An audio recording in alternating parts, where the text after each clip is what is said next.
Yo, so what is going on, everybody, and welcome back to another episode.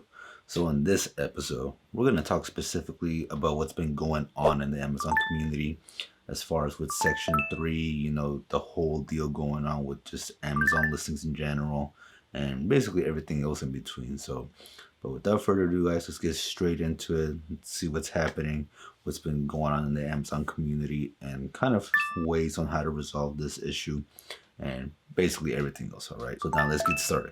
So in case you haven't noticed and you've been sleeping under a rock or something, Amazon has been going very hard with the Section 3 thing that's going on, hitting Amazon sellers with deactivation accounts. And from what I've been seeing, Amazon is trying to give sellers 10 days to respond to these emails or whatever, and giving them a chance to basically kind of prove their products that they're getting their inventory from, well, their suppliers are legit, okay? And this is really happening from what I've been seeing, at least in my experience so far, is that it's been happening to generic listings. Now, if some of you aren't aware what a generic listing is, basically it's, when Amazon sellers, specifically when they create a listing, let's say the brand is Dove soap or whatever it may be, the brand Dove, they can't list it under Dove, so they end up listing it as generic, and thus it doesn't really have a brand specific name to it. So, you'll see on some of these listings that it'll say, the brand name, who it's from or what it's from.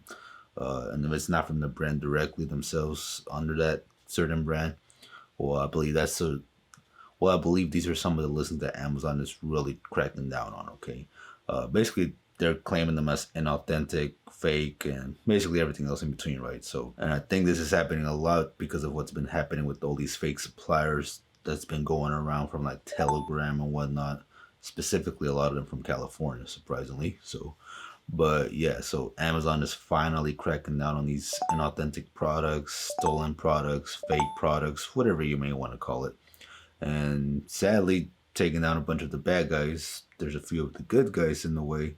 Now, of course, if you've been getting your products, legally, legit, they're actually, real, authentic, you really should have no issues as much, assuming that you, kept track of your like invoices. You may have to ask your suppliers for authenticity, because I have seen some dudes on, the Twitter X platform who have been deactivated currently. And so, it's been crazy so far, right? I mean, you're seeing deactivations left and right, emails, and just so much, right? And again, I hate to say this, but short term, this is a terrible thing, right? I mean, nobody wants to be deactivated right now, and especially in the midst of Q4, which, I mean, at the timing of this video, it's November the 3rd, 2023. So we're literally about to jump right into the good stuff of Q4.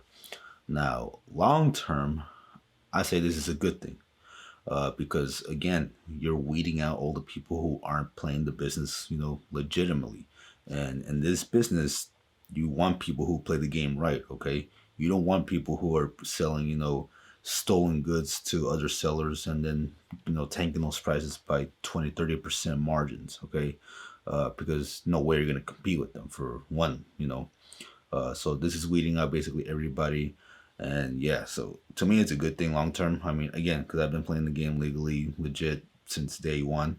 So I have no worries. If they hit me with something like that and, they need my invoices and all that stuff, I mean, I'm good on my end. Okay. I've put in the work for my suppliers.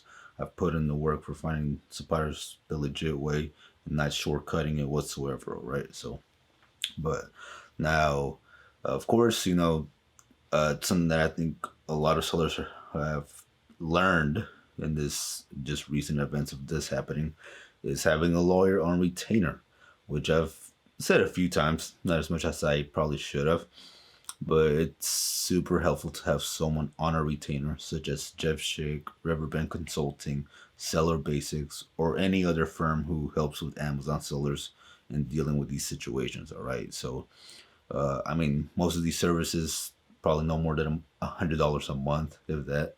So if you're making, some decent profits from your Amazon business, just kind of no reason why you shouldn't have someone on retainer to, save your business, all right? Because not having any of these firms on your retainer will cost you hundreds, if not thousands, for simple stuff such as fighting IP complaints, getting your account reactivated.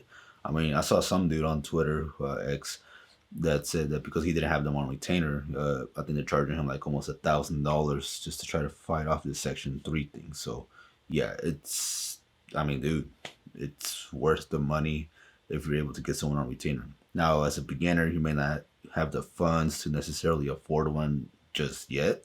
So I completely understand you guys for sure, no doubt. But for everybody else who's making some decent profit, you have no excuse. So please go get one. This is your business that you're literally trying to save. So why are you not protecting your business? I mean, it's stupid. It's fucking stupid. So, but yeah. Anyways, so that's one major lesson that we have learned just from this, current event in the past week or so, is having someone on retainer. And so it's extremely important, guys. I mean, like I said, there's no reason why you shouldn't have none unless you're a complete beginner with low funds. So, but yeah. Now, going back to the, original thing, like I said, this is happening to a lot of generic listings.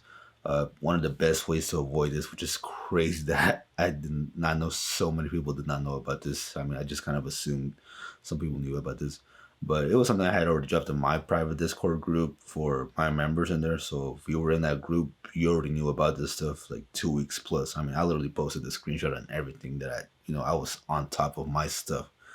So it's crazy seeing all these gurus calling themselves experts and whatnot. They're not even telling you guys about these things. Little things like this that are actually going to save your business, that will actually improve your business and just prevent a lot of headaches. They're too busy trying to flash you fancy stuff, fancy cars, Q4 numbers, blah, blah, blah, all that crap. So, to simply avoid having any generic listings in your inventory, you simply go to your Amazon seller account. You go to the inventory tab, where your inventory is at. In that search bar in the inventory tab, you're going to type in generic. And once you type in generic, click enter, hit OK. And every single listing that you have in your inventory that's labeled as generic is going to pop up. And I highly advise you guys delete those listings immediately if possible. Now, for some of you who may have couple of units in there and whatnot, I mean, you're risking it, right? You could try to sell through them and get rid of them, do what you got to do. But again, you are jeopardizing your business by doing that, by keeping them in there. The longer you keep them in there, the more Amazon will probably, have a high chance of coming down after that listing, thus coming after you. So be careful if you plan on selling out. Maybe if it's just like 1 or 2 units, maybe drop the price down so much that you sell out, and then just close out that listing. Now, I did see one post regarding doing this, and that someone still got hit with, this Section 3 thing. So yeah, take that with a grain of salt. I don't know how true that is. I've only seen it once. Okay, so if I see it a couple of more times, then I'll for sure update you guys on Instagram, Twitter, or just wherever. All right. So, but yeah, so get rid of those products. I mean, if they were your best products, if they were some of the best ones, it sucks, right? It's gonna suck. But trust me, guys, it is not worth your entire business making short-term profits when you could stick to long-term profits, all right? So just don't do it. Get rid of those listings. I mean, the minute I was finding out about this 2 weeks ago, I got on my seller account, looked that up, deleted all of them. And yeah, that was the end of that. So now, of course, I'm going to double check just to be on the safe side, because you never know, right? I mean, some listings, some products that we have listed in the past 2 weeks or so, maybe they fell under that and whatnot. So yeah, better safe than sorry. Now, I know softwares like SellerAmp and whatnot, when you're sourcing products, it will give you a notification that it's a generic brand. So use that to your advantage if you're using these softwares and avoiding these type of products, okay? So, but yeah, man, it's crazy, right? That Amazon is finally cracking down on this. I mean, from what I've been seeing in the past, years of experience in past groups and whatnot, it did always seem kind of shady, right? That you're trying to sell, I don't know, like a candy branded product like Snickers under your own company. And so that's what Amazon is kind of trying to crack down on as well. It's just they don't want just anybody making their own brands with some of these brands, which leads me to believe that they're going to be more strict moving forward for sure, no doubt. But yeah, man, just having these fake suppliers come and really raise the alerts on this is what's caused this a lot. So at least from what I've been seeing. Okay. So, but yeah. And that being said, too, again, this leads back to all these Telegram, Instagram suppliers, wholesale suppliers, guys. I've told you guys like plenty of times in the past before, whether it's on Instagram, Twitter, or wherever, do not fall for these short-term profits from these fake suppliers. It is not worth your business. And now some of you are facing the consequences, all right? So yeah, just don't do it, And believe me when I say that I don't blame a lot of you, because some of you are fairly new. You want to get into wholesale. So you're more easily targetable by a lot of these suppliers who, want to sell these products to, because they know that you don't know what you're doing and they know that. So they're feeding you these products because, again, you have no experience. So, but let me just say, if it wasn't that hard to get certain ASINs, certain suppliers, what makes you think that's going to be a legit good supplier or product? Okay, like, need some common sense, guys. The harder something it is to get, the better it probably is, and that's a fact. Like, I don't even know why I said better. It's just true. Like, the harder and more difficult it is to open an account with a supplier, get these products, it's just much better, and you can basically tell it's legit. All right.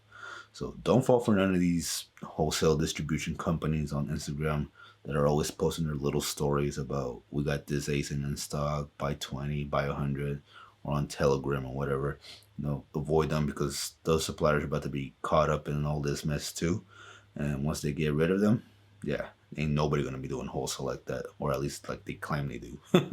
So yeah, but all in all, guys, definitely be careful out there. Again, it's crazy that all this deactivation and stuff is happening in the midst of Q4, which it's really messed up to say, guys. But if you've been hanging on there, you've been playing the game legit, you're about to make a lot of profits, even more, just because some sellers are probably thinking of quitting. They're going through a painful process right now. And so, during these times, this is where your inventory comes in. This is where you come and shine. And this is where you make more money, more profits, and just everything in general, right? Like I said, it's a messed up way to think about it, but it's just the truth. I mean, this is a business. It's cutthroat. I mean, at the end of the day, you can only save yourself as much as you possibly can. So, yeah. But aside from that, guys, that is basically really it for this topic. I mean, like I said, it's crazy. It's definitely wild. It's bad. But as long as you have legit stuff, you can prove your authenticity. Because I've seen some sellers who have actually beaten these things. It usually doesn't take too long. So, just relax. Think with the calm head. And yeah, just take your time. No worries about it. And you'll be back on your feet sooner than later. Hopefully. Now, for some of you who probably won't, I really do feel bad for you. I mean, like I said, it's just one of those things that happens. But yeah, just try to make it work, and we'll see what happens with Section 3 going forward. So I'll keep you guys updated on that. And yeah. But as always, guys, that is it for this episode. I will see you on the next one. And as always, peace.